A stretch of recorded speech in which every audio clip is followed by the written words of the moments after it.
মাছ না খাওয়া জামাইয়ের প্রিয় মাছ। ওয়েট, বুঝলেন না তো? বোঝায় বলছি। আমার জামাই মাছ খেতে একদমই পছন্দ করে না। আমার বিয়ে হয়েছে 9 বছর। 9 বছরে সর্বোচ্চ চেষ্টা করি আমি ওকে মাছ খাওয়ানোর জন্য। তো মোটামুটি আমি সাকসেসফুল। অনেক মাছই এখন সে মাছ খায় এবং খুব মজা করে খায়।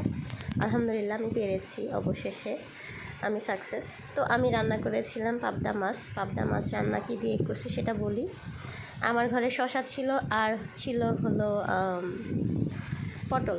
তো পটলের বিচিটা আমি ফালাই দিছি কাইটা, আর শসা পটল দুইটাই নরম সবজি। বিচিটা ইচ্ছা করেই ফেলে দিছি, কারণ ফেলে দিই না, বিচিটা রেখে দিছি, সেটা ভর্তা করবো। বিচি আর চুকলাটা ভর্তা করব।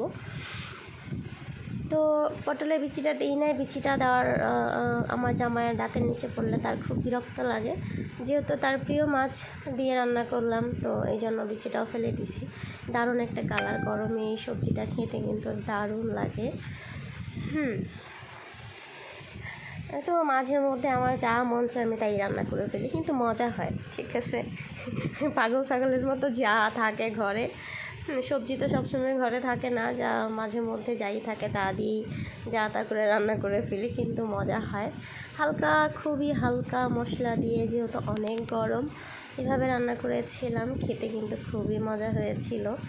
তো আমি 5-6টা পটল ছিল, সাথে একটা শসা দিছি। তো খেতে কিন্তু দারুণ হয়েছিল, দেখতেও লোভনীয় লাগছে। সবাই ভালো থাকবেন, আমার জামাইয়ের জন্য দোয়া করবেন। আমার মাছ না খাওয়া জামাইয়ের অনেক মাছই এখন প্রিয় হয়ে গেছে। ওর যাতে সব ধরনের মাছও খেতে পারে, এই চেষ্টাই সারা জীবন থাকবে। আসসালামু আলাইকুম।